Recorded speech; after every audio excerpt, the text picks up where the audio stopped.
우리가 쉽게 접할 수 있는 여러 물건들은 단순히 그 물건의 목적 이상으로 물건이 담고 있는 의미가 있습니다. 여러분, 프로포즈 하시고 결혼하셨죠? 그렇죠? 프로포즈 안 하시고 결혼하신 분들은 회개하시고, 오늘 예배가 끝나면 안 하신 분들은 다시 한번 프로포즈 해 주십시오. 프로포즈 할 때 주로 뭘 선물로 주죠? 안 해보셨으니까 모르시죠? 예, 꽃하고 반지를 많이 주죠. 저 같은 경우는 아주 보수적으로 십자가 목걸이를 걸어주면서 프로포즈를 했는데, 다시 생각하고 싶지 않네요. 갑자기 막 오글거리는데, 꽃과 반지를 주면서 프로포즈를 합니다. 꽃, 어떤 의미가 있을까요? 당신과 함께하고 싶습니다, 이런 의미를 가지고 있어요. 그리고 반지는 어떤 의미일까요? 영원히 내 곁에 있어 주십시오. 이게 반지의 의미입니다. 그리고 나를 잊지 말고 내 마음을 알아주세요 라는 의미로 거울을 선물한다고 합니다.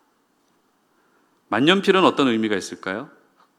당신의 성공을 빕니다. 화장품은 당신은 아름다운 천사입니다. 그리고 열쇠고리는 당신의 행운을 기원합니다. 이런 뜻이라고 합니다.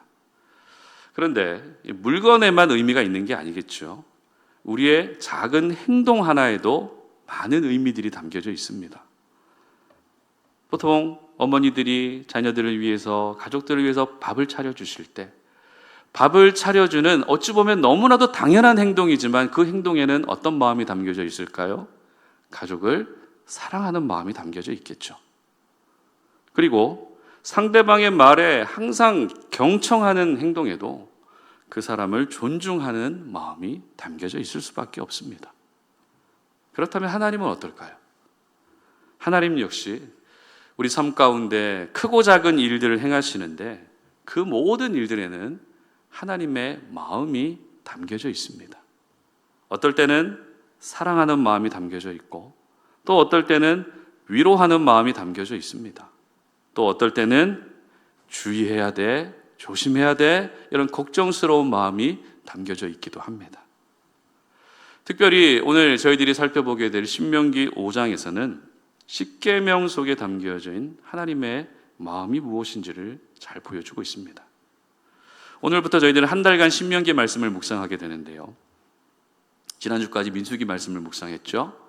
민수기는 참고로 40년 광야 생활이 어땠는지, 그 광야 생활에 관한 이야기들이 기록되어 있는 성경이고, 신명기 말씀은 모세의 고별 설교로 이루어진 내용입니다. 특별히 모세의 고별 설교의 내용을 잘 보게 되면 애굽에서 구원받고 40년 광야 생활 중에 있던 많은, 광야 생활을 하던 그 많은 시간들 속에서, 오랜 시간들 속에서 있었던 여러 사건들을 회고하는 내용으로 이루어져 있습니다. 그런데 지나간 사건을 회고했다는 것은 출애굽 2세대들에게 단순히 옛날 옛적 이야기를 들려주기 위한 목적이 아니었습니다. 모세의 고별 설교의 목적은 과거에 겪은 많은 일들을 너희들은 절대 잊지 말고 이제 가나안 땅에 들어가서는 같은 실수를 반복하면 안 된다라고 하는 그런 목적으로 말씀을 전했던 것입니다. 그 중에서 오늘 저희들이 살펴보게 될 내용이 바로 십계명입니다. 십계명, 말 그대로 10가지 계명, 10가지 명령, 이런 뜻이겠죠. 하나님이 이스라엘 백성들에게 공식적으로 주신 가장 첫 번째 계명이 십계명입니다. 따라서 지켜야 될 수많은 율법들이 있었지만 그 중에서도 십계명은 모든 율법의 시작이자 근간이 되는 가장 중요한 계명이었습니다. 그래서 우리도 일상 속에서 이 십계명이라는 말을 자주 사용하지 않습니까? 가정에서 지켜야 될 십계명, 부부 사이의 십계명, 직장 생활의 십계명, 건강을 위한 십계명, 성공을 위한 십계명, 이런 반드시 지켜야 된다는 의미로 십계명이라는 말이 우리 삶 속에서도 자주 사용되고 있는 겁니다. 그러나 오늘 저희들이 꼭 기억해야 될 것은, 물론 십계명을 지키고 율법을 지키고 말씀을 지켜야 되는 것은 맞습니다. 그러나 그 전에 먼저 이 십계명 속에 담겨진 하나님의 마음이 무엇인지를 알 필요가 있다는 것입니다. 일상에서 사용되는 물건 하나에도 의미가 담겨져 있고 그 의미를 생각하면서 상대방에게 선물하는 것처럼 십계명 속에 담겨진 하나님의 마음이 무엇인지를 우리가 알 때 더 잘 지킬 수 있게 되는 것입니다. 아, 이래서 십계명을 주셨구나. 아, 이래서 말씀을 주셨구나. 이 말씀 속에 담겨진 하나님의 마음이 바로 이거구나. 그래, 더 잘 지켜야겠다. 이런 생각을 하게 된다는 것입니다. 우리는 어떤 규칙이 정해지고 매뉴얼이 주어지면 왠지 그대로 해야 된다라고 하는 부담을 가장 먼저 느낍니다. 그래서 그 규칙과 매뉴얼이 왠지 나를 통제하고 억압한다는 느낌을 받습니다. 그러나 반대입니다. 십계명은 백성들을 통제하기 위함이 아니라 백성들을 더 안전하고 잘 지낼 수 있게 하기 위한 하나님의 특별한 배려였던 것입니다. 그러므로 십계명 속에 담겨진 하나님의 마음을 알고 하나님의 말씀을 더 잘 지킬 수 있었으면 좋겠습니다. 오늘 저희들에게 주시는 영적 교훈을 한번 찾아보도록 하겠습니다. 첫 번째는 결과보다 관계가 중요하다는 것입니다. 6절 말씀 함께 읽어봅니다. 나는 너를 애굽 땅 종되었던 집에서 인도하여 낸 내 하나님 여호와라. 아멘. 행복에 관한 가장 긴 연구는 미국 하버드에서 지금까지도 진행 중인 성인 발달 연구입니다.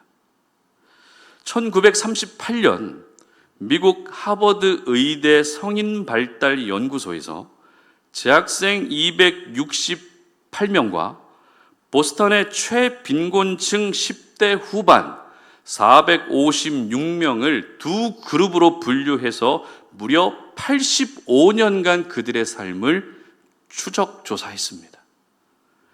이 연구는 온갖 역경 속에서도 현재까지도 진행되고 있는 연구인데요. 85년간 84%의 참가자들이 아직까지 이 연구에 참여하고 있습니다. 그 중에서 60명은 벌써 90세를 넘겼고 그들의 자녀 1,305명도 역시 이 연구에 계속 참여하고 있습니다. 그리고 이 연구의 결과를 담은 책이 나왔는데요. 한번 보여주시죠. 세상에서 가장 긴 행복 탐구 보고서. 이 책이 2년 전에 출간되면서 베스트셀러에 올랐을 뿐만 아니라 많은 행복 연구가들의 극찬을 받게 됩니다. 이 연구에 의하면 행복의 조건은 재산이 아니었습니다. 명예와 학벌도 아니었습니다. 건강도 아니었습니다. 이 연구에서 가장 중요한 행복의 조건은 바로 관계였습니다. 사람들은 인생을 살면서 결과를 중시하죠. 성공이라는 결과, 돈이라는 결과, 건강이라는 결과를 얻기 위해 피나는 수고를 합니다. 그러나 그렇게 원하던 결과를 얻었어도 인생의 끝 무렵에서 자신의 삶을 돌아보게 되면 그 결과 때문에 행복을 느끼는 사람은 거의 없었다고 합니다. 결국 결과가 행복을 가져다 주는 것이 아니라 얼마나 다양한 사람들과 얼마나 좋은 관계를 맺고 살아왔는지가 행복을 가져다 준다는 것입니다. 이 연구는 돈과 명예와 성공, 학벌, 스펙 이와 같은 것들을 목표로 하는 저희들에게 참 많은 울림을 주는 연구인 것 같습니다. 오늘 본문의 십계명은 백성들이 반드시 지켜야 될 하나님의 명령이었죠. 그런데 반드시 지켜야 된다는 이 자체가 벌써부터 백성들에게 엄청난 짐으로 다가오고 부담으로 다가왔을 겁니다. 그러나 하나님은 그럼에도 불구하고 십계명을 지켰을 때 주어지는 특별한 은혜를 곳곳에 숨겨 놓으셨습니다. 왜냐하면 지켰을 때 주어지는 축복이 결국 힘들고 어려워도 그래도 지켜야겠다는 또 하나의 동기부여가 될 수 있기 때문입니다. 자, 그렇다면 십계명을 지켰을 때 주어지는 축복은 어떤 내용들일까요? 첫 번째는 10절 말씀 보시기 바랍니다. 나를 사랑하고 내 계명을 지키는 자에게는 천대까지 은혜를 베푸느니라. 아멘. 바로 천대까지 은혜를 베푸시겠다는 약속입니다. 성경에서 이 천대라는 표현은 문자적으로 천대가 아니라 무한대를 의미하는 상징적인 표현입니다. 즉 하나님만을 섬기게 되면 어떻게 된다고요? 은혜와 축복이 일시적으로 임하는 것이 아니라 영원토록 임하게 된다는 것입니다. 이게 바로 지켰을 때 주어지는 축복입니다. 그런데 또 있습니다. 16절 말씀 보시기 바랍니다. 나는 내 하나님 여호와께서 명령한 대로 내 부모를 공경하라. 그리하면 내 하나님 여호와가 내게 준 땅에서 내 생명이 길고 복을 누리리라. 아멘. 부모를 공경하라는 이 계명을 잘 지키면 어떻게 된다고요? 생명이 길고 복을 누리게 된다는 축복도 약속해 주셨다는 것이죠. 이처럼 하나님은 10가지 계명을 주시면서도 무조건 지켜야 된다는 강제성, 당위성만을 강조하신 것이 아니라 지켰을 때 주어지는 축복, 지켰을 때 주어지는 결과도 함께 언급하심으로써 더 잘 지키도록 하셨던 것입니다. 그런데 중요한 것은 십계명이 언급되는 내내 반복되는 표현이 있습니다. 바로 내 하나님 여호와이니라 라고 하는 이 표현입니다. 조금 길긴 하지만 한번 말씀을 다 한번 읽어보도록 하겠습니다. 자, 9절 상반절 보십시오. 그것들에게 절하지 말며 그것들을 섬기지 말라. 나 내 하나님 여호와는 질투하는 하나님인즉. 11절 상반절입니다. 너는 내 하나님 여호와의 이름을 망령되이 일컫지 말라. 12절이요. 내 하나님 여호와가 내게 명령한 대로 안식일을 지켜 거룩하게 하라. 14절 상반절입니다. 일곱째 날은 내 하나님 여호와의 안식일인즉. 15절입니다. 너는 기억하라. 내가 애굽 땅에서 종이 되었더니 내 하나님 여호와가 강한 손과 편팔로 거기서 너를 인도하여 내었나니 그러므로 내 하나님 여호와가 내게 명령하여 안식일을 지키라 하느니라. 16절 상반절입니다. 나는 내 하나님 여호와께서 명령한 대로 내 부모를 공경하라. 아멘. 어떠십니까? 십계명이 언급되는 내내 내 하나님 여호와니라, 내 하나님 여호와니, 내 하나님 여호와이니라, 이 표현이 계속 반복되고 있습니다. 그런데 이게 끝이 아닙니다. 14절 보시기 바랍니다. 일곱째 날은 내 하나님 여호와의 안식일인즉 너나 내 아들이나 내 딸이나 내 남종이나 내 여종이나 내 소나 내 낙이나 내 모든 가축이나 내 문 안에 유하는 객이라도 아무 일도 하지 못하게 하고 내 남종이나 내 여종에게 너같이 안식하게 할지니라. 아멘. 어떻게 기록되어 있습니까? 내 아들, 내 딸, 내 남종, 내 여종, 내 소, 내 낙이, 내 모든 가축, 내 문 안에 유하는 객까지 모든 사람과 소유물도 역시 너와 상관없지 않고 어떤 관련이 있다는 것으로 말씀하셨다는 것입니다. 그리고 16절은 또 어떻게 기록하고 있는가 하면 내 부모, 그리고 20절은 내 이웃, 21절은 내 이웃의 아내, 내 이웃의 집, 내 이웃의 모든 소유, 이렇게 너희들과 역시 관련이 있다라고 말씀하고 있습니다. 자, 그렇다면 그냥 하나님이라고 표현해도 되고 그냥 아들, 딸, 남종, 여종, 이웃 이렇게 표현해도 될 것을 왜 굳이 내 아들, 내 여종, 내 이웃 이런 식으로 표현했을까요? 그 이유는 바로 십계명에는 관계를 중요하게 여기시는 하나님의 마음이 담겨져 있기 때문입니다. 이게 무슨 말인가 하면 내 하나님 여호와라고 하는 표현은 하나님과 이스라엘 백성들은 관계가 맺어져 있다는 것입니다. 그리고 내 딸, 내 아들이라는 표현은 부모와 자녀의 관계가 맺어져 있다는 것입니다. 내 이웃이라는 표현은 이웃이라고 해서 너하고 상관없는 것이 아니라 역시 이웃도 너와 어떤 관련이 있다라는 관계성을 강조하는 표현이라는 것입니다. 이처럼 하나님은 백성들에게 십계명을 주시면서 결과 때문에 십계명을 지키는 것이 아니라 관계 때문에 십계명을 지키라고 하신 것입니다.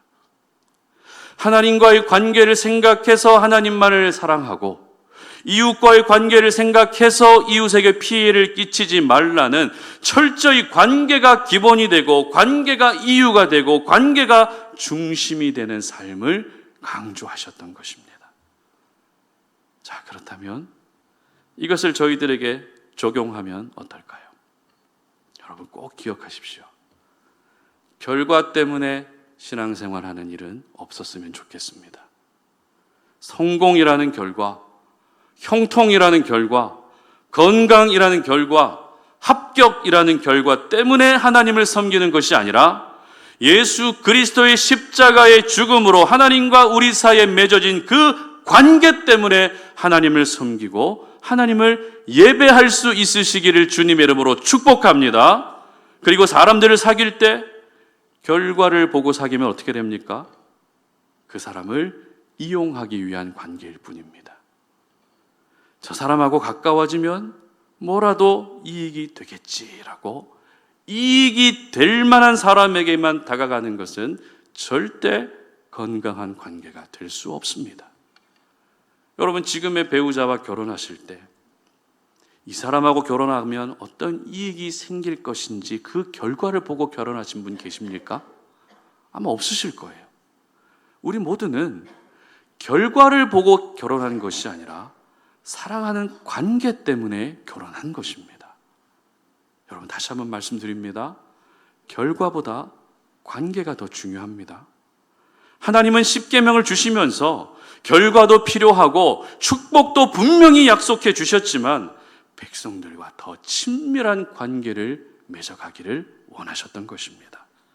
그러므로 결과 중심의 인생관이 관계 중심의 인생관이 되게 하시고 결과 중심의 신앙관이 관계 중심의 신앙관이 될 수 있으시기를 바랍니다. 그래서 내 삶의 모든 시작도 관계가 되게 하시고 인생의 끝 무렵에 비록 세상에서 말하는 성공을 이루지는 못했고 건강은 나날이 쇠약해져 간다 할지라도 하나님과의 관계, 가족들과의 관계, 이웃들과의 관계만큼은 반드시 남기는 저와 여러분 되시기를 주님의 이름으로 축복합니다. 두 번째입니다.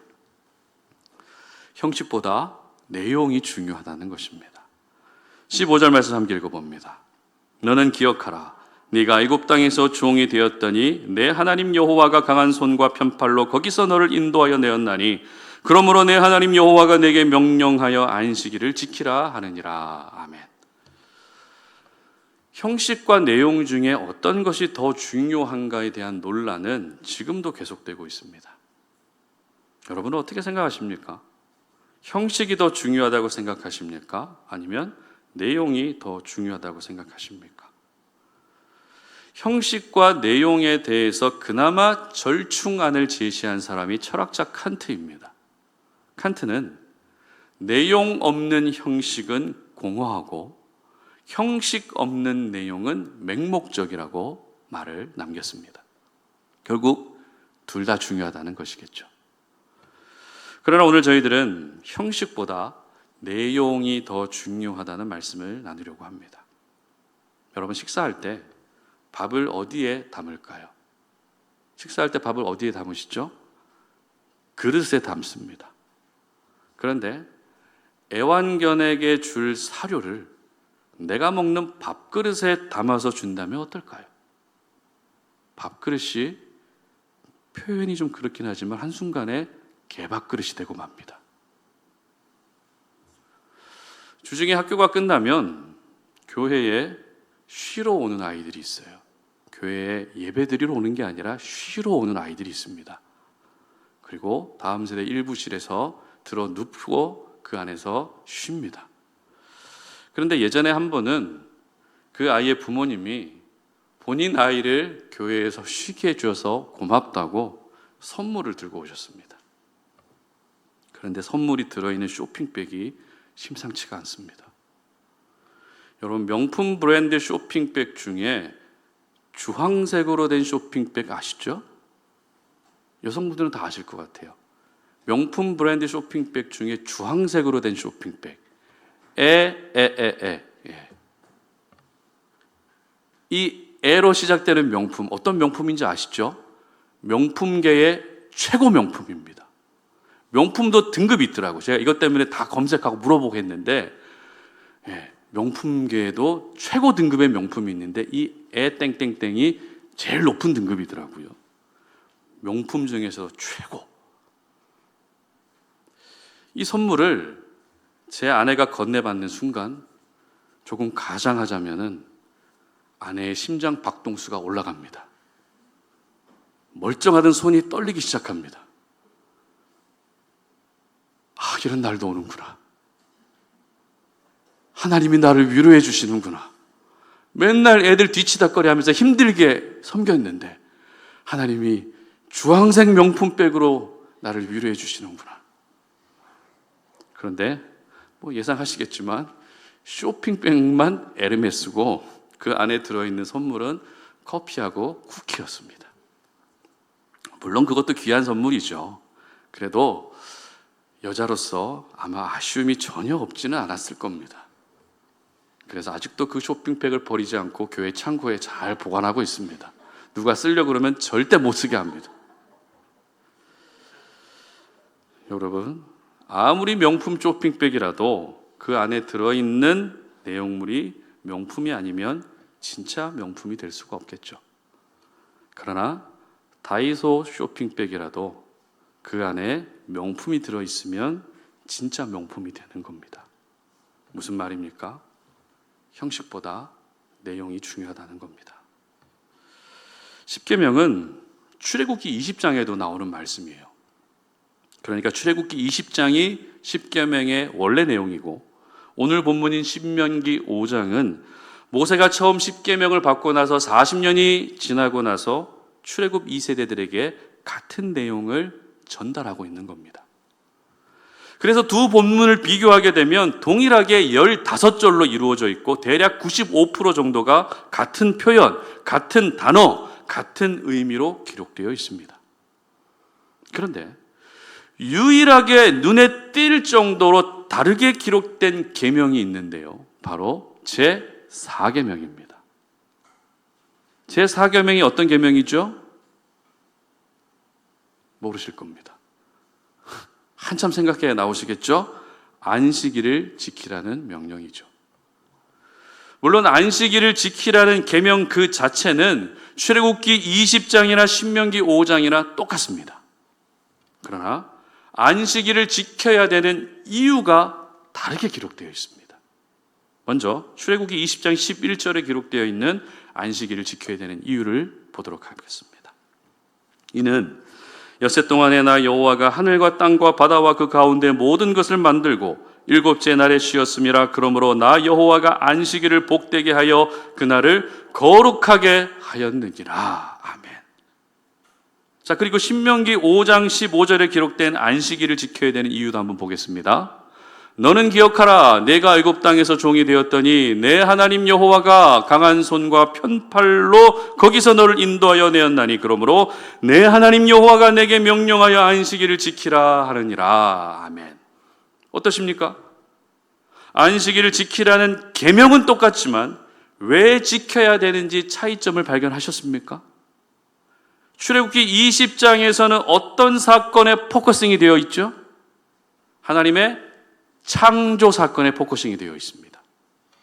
반면에 신명기 5장에서는 출애굽 사건, 즉 구원에 포커싱이 되어 있다는 겁니다.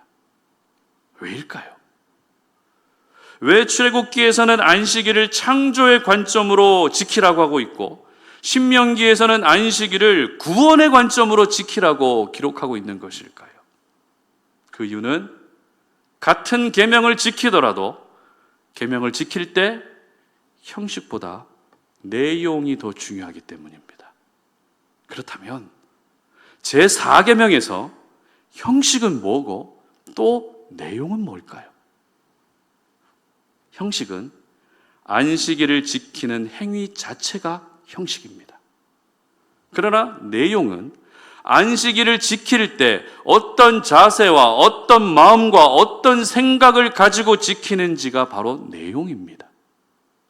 따라서 모세는 곧 있으면 가나안 땅에 들어갈 출애굽 2세대들에게 형식적으로 하나님을 섬기지 말고 내용을 가지고 하나님을 섬겨야 된다는 것을 강조하고 있었던 것입니다. 6일 동안 열심히 일하고 7일째가 되면 의례 지켜왔던 것처럼 아무 생각 없이 안식일을 지키는 것이 아니라 매주 돌아오는 안식일이라 할지라도 창조주 하나님을 생각하며 지키기도 하고 또 때로는 구원자 하나님을 생각하며 지키라는 것입니다. 이처럼 하나님은 형식보다 내용을 더 중요하게 여기셨던 것입니다. 그러나 안타깝게도 이스라엘 백성들은 내용보다 형식을 더 중요하게 여기는 분위기로 바뀌어 버립니다. 내용은 중요하지 않습니다. 그냥 안식일을 지키면 된다는 생각, 그냥 십계명을 지키면 된다는 생각으로 지키다 보니 경건의 모양은 있으나 경건의 능력을 부인하는 바리새인과 사두개인과 종교 지도자들이 되고 말았던 것입니다. 그런데 내용보다 형식에 더 의미를 두고 있는 모습이 왠지 낯설지가 않습니다. 왜냐하면 바로 저희들이 이미 그렇게 되어가고 있고 앞으로 또 그렇게 될 우려가 있기 때문입니다. 그렇다면 신앙생활에서 형식은 뭘까요? 도대체 신앙생활을 하면서 형식이라 말할 수 있는 것은 어떤 것들일까요? 바로 지금 우리가 드리고 있는 이 예배가 형식입니다. 주일날 교회 와서 봉사하는 것도 형식입니다. 그리고 주중의 삶의 현장에서 기도하고 말씀 보는 그 행위도 역시 형식입니다. 아니 목사님, 이렇게 귀한 신앙의 행위를 어떻게 형식이라고 말할 수 있습니까? 이런 생각이 드시죠? 여러분, 그런데 분명히 기억하십시오. 잘 들으십시오. 복음이 없는 예배, 예수 그리스도가 없는 예배, 하나님의 임재가 없는 예배, 구원의 감격이 없는 예배, 감사가 없는 봉사, 성령 안에 사지 않고 내 힘으로 하는 봉사, 마음의 안정과 축복만 바라는 기도, 다른 사람들에게 자랑하기 위한 경건 생활은 모두 다 내용 없는 형식에 불과합니다. 피곤한 가운데서도 의지를 내서 교회에 오신 것 정말 대단한 일입니다. 그러나 예배를 드리면서도 마음을 닫고 귀를 닫고 자리만 채우고 돌아가신다면 형식적인 신앙생활을 하고 계신 것일 수도 있습니다. 그러므로 내가 형식을 다 갖추고 형식을 다 했다고 해서 마냥 좋아할 것이 아니라 비록 형식은 갖추지 못했다 할지라도 내용만큼은 반드시 갖출 수 있기를 바랍니다. 비록 형식이 완벽하지 않아도 내용이 갖추어져 있으면 하나님은 그것을 더 기뻐하십니다. 아무리 여러분의 모습이 깨지고 금이 가고 때가 묻어있는 그릇이라도 그 그릇 안에 예수 그리스도가 담겨져 있고 복음이 담겨져 있고 감사가 담겨져 있다면 여러분은 그 어떤 그릇보다 귀한 그릇입니다. 형식은 첫인상을 결정하지만 내용은 그 사람의 마지막을 결정합니다. 물론 첫인상도 좋아야 되겠죠. 그러나 하나님의 사람이라면 마지막이 더 아름다운 사람이 될 수 있었으면 좋겠습니다. 십계명은 누가 봐도 형식처럼 보입니다. 그래서 형식만 잘 지키면 된다고 생각합니다. 그러나 하나님의 마음을 아는 사람은 형식이 아닌 내용으로 십계명을 받아들입니다. 그래서 형식 안에 담겨진 내용을 기억하면서 형식적인 신앙생활을 하는 것이 아니라 내용 있는 신앙생활을 하게 되는 것입니다. 형식을 영어로 폼이라고 하죠. 여러분, 폼 나는 인생이 뭘까요? 아마도 겉으로 보기에 반듯하고 형식이 잘 갖춰져 있는 것을 폼나는 인생이라고 이야기할 겁니다. 그러나 내용 없이 폼만 갖추고 있으면 절대 폼이 나지 않습니다. 그럼 폼나는 인생이 여러분의 삶의 목표가 되지 않았으면 좋겠습니다. 내용으로, 삶으로 여러분의 믿음을 증명해낼 수 있으시기를 주님의 이름으로 축복합니다. 말씀을 맺겠습니다. 규칙이 없으면 질서가 무너집니다. 원칙이 없으면 제멋대로 합니다. 이스라엘 백성들이 어떤 백성일까요? 하나님이 구원하신 백성, 하나님이 자녀 삼아주신 백성입니다. 그런데 이 백성들이 질서가 무너지고 제멋대로 한다면 결국 그 모든 비난은 하나님을 향하게 됩니다. 그래도 구원받은 백성이고 그래도 구별된 백성인데 우상을 섬기는 사람들과 비교했을 때 윤리적으로나 도덕적으로나 더 높은 수준의 삶을 살아야 되지 않겠습니까? 이스라엘 백성들을 향한 하나님의 이 마음은 오늘을 살아가는 저희들에게도 동일하게 가지고 계십니다. 우리 모두는 그래도 예수 믿는 사람이고 구원받은 사람이고 그래도 하나님의 자녀라는 겁니다. 그래서 수천 년 전에 주신 십계명이지만 십계명은 모든 그리스도인들에게 영적 규칙이자 영적 원칙입니다. 그리고 십계명을 포함한 하나님의 모든 말씀은 우리가 절대 타협해서는 안 될 가장 중요한 가치입니다. 그러므로 십계명에 담긴 하나님의 마음, 말씀 안에 녹아져 있는 하나님의 마음을 느낄 수 있었으면 좋겠습니다. 여러분, 결과보다 관계가 중요합니다. 결과 때문에 하나님을 섬기는 것이 아니라 관계 때문에 하나님을 섬길 수 있었으면 좋겠습니다. 결과를 생각하며 사람을 상대하는 것이 아니라 관계를 생각하며 모든 사람들을 대할 수 있었으면 좋겠습니다. 그리고 형식보다 내용이 중요합니다. 형식에 생명이 있는 것이 아니라 내용에 생명이 있습니다. 정말 폼나는 인생을 살고 싶으시다면 하나님 앞에서 내용을 먼저 갖추셔서 하나님 앞에서 폼나는 인생을 살 수 있었으면 좋겠습니다. 그래서 우리 모두를 향한 하나님의 마음을 느끼시며 하나님의 마음과 일치된 삶을 살아가시는 저와 여러분 되시기를 주님의 이름으로 축복합니다. 이 시간 우리 함께 찬양할 텐데요, 하나님 아버지의 마음이라는 찬양입니다. 이 찬양 올려드리고 기도하는 시간 갖도록 하겠습니다.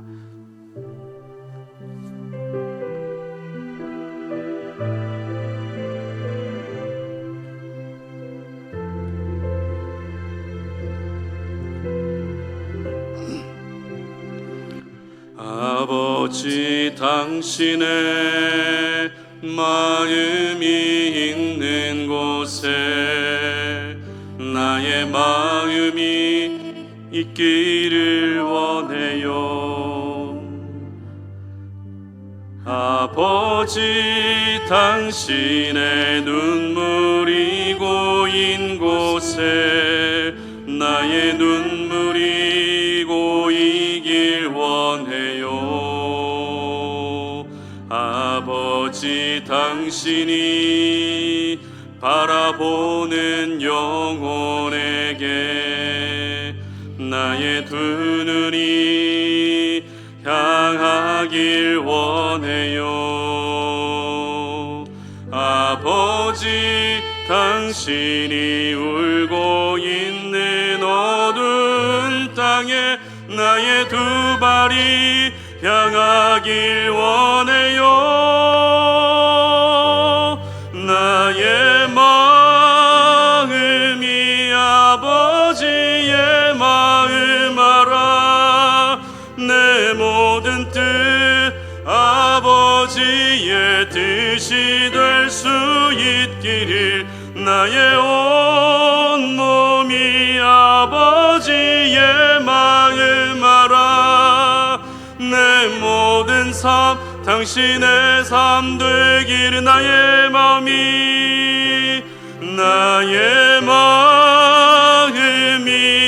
아버지의 마음 알아. 내 모든 뜻 아버지의 빛이 될 수 있기를 나의 온 몸이 아버지의 마음 알아 내 모든 삶 당신의 삶 되기를. 아멘. 오늘 저희들에게 주신 말씀 기억하면서 기도하도록 할까요?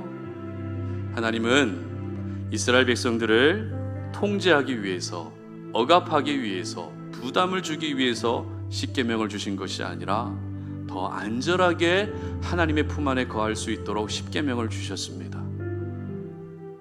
백성들이 보기에는 자신들을 억압하기 위한 도구처럼 보였겠지만 하나님은 그런 목적으로 십계명을 주신 것이 아닙니다.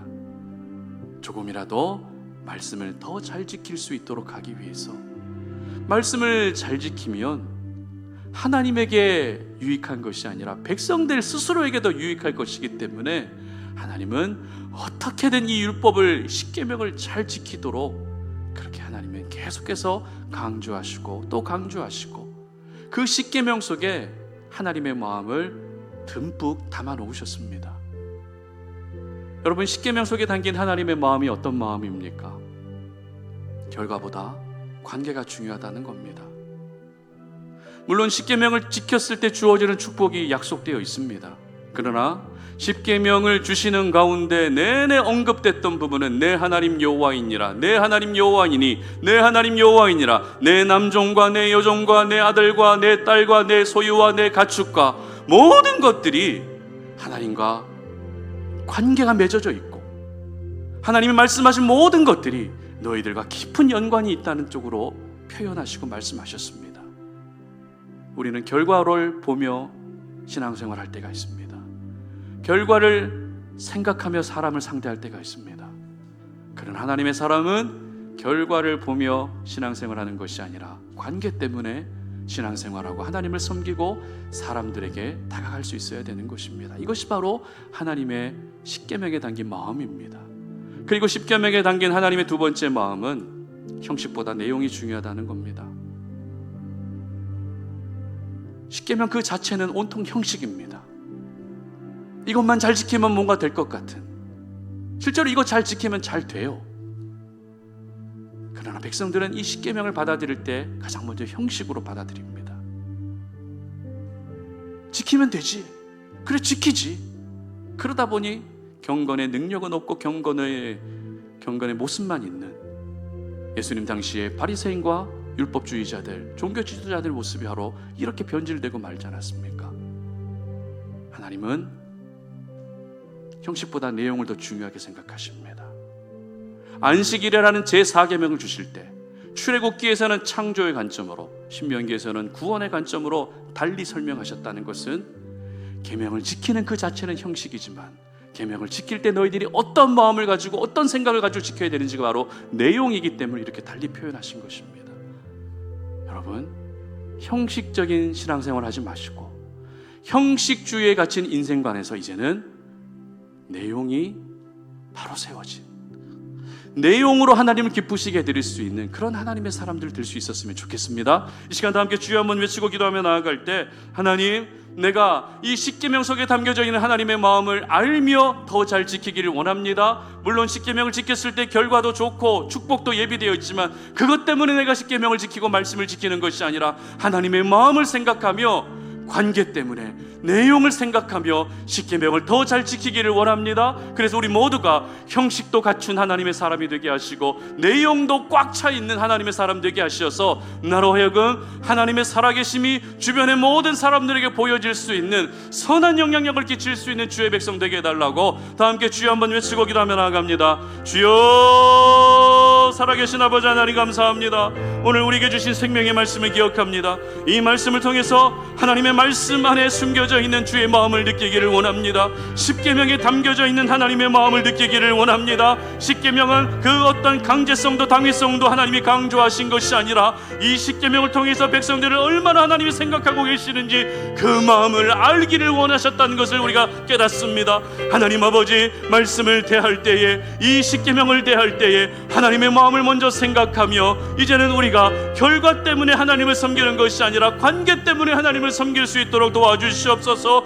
형식보다 내용이 더 중요하다는 것을 기억합니다. 형식만 잘 갖추면 하나님이 기뻐하시겠다라고 하는 그런 생각을 내려놓게 하시고, 형식보다 더 중요한 것은 내용이라는 것을 잊지 않습니다. 하나님 아버지, 주일날 내가 나왔다는 것으로, 주일날 예배했다는 것으로, 주일날 봉사했다는 것으로 자기 만족에 취해서 살아가지 않게 하시고, 내가 주님을 섬기고 예배할 때 또 봉사할 때 어떤 마음을 가지고 어떤 생각을 가지고 헌신하고 수고했는지 하나님, 우리가 내용 있는 그리스도인들이 되게 하여 주시기를 원합니다. 하나님, 그래서 우리 모든 성탄 올인의 지체들이 겉모습만 명품이 되지 않게 하시고 그 속사람도 참된 명품의 인생을 살아갈 수 있는 신실한 주의 백성들 되게 하여 주시옵소서. 살아계신 아버지 하나님, 감사합니다. 오늘도 우리가 주님의 거룩한 말씀 앞에 우리의 자존심을, 우리의 생각을, 우리의 경험을, 우리의 지식을, 우리의 방식을 다 내려놓습니다. 하나님이 오늘도 말씀으로 나를 채찍질하시고 말씀으로 다시 한번 나를 깨닫게 하셨사오니, 하나님, 십계명 속에 담겨져 있는 하나님의 마음을 깨닫게 하시고, 이제는 결과 때문에 하나님을 섬기는 것이 아니라 관계 때문에 하나님을 더 잘 섬길 수 있게 하시고, 형식보다 내용이 더 중요하다는 것을 기억하며 내용 있는 그리스도인들 되게 하여 주시옵소서. 그래서 우리를 향한 하나님의 마음을 느끼고 그 하나님의 마음과 일치된 삶을 살아가는 우리 송탄 올인의 지체들 되게 하여 주시옵소서. 이제는 우리 주 예수 그리스도의 은혜와 하나님 아버지의 끝없는 사랑과 성령의 교통하심이 오늘 이 시간 주님 앞에 나와 예배하며 우리에게 주신 생명의 말씀을 붙들고 십계명 속에 담겨져 있는 하나님의 마음을 깨달아서 그 마음을 공유하며 그 마음과 일치된 삶을 살기를 원하는 우리 모든 지체들 머리 위에 이제로부터 영원토록 함께 하시기를 간절히 축원하옵나이다. 아멘.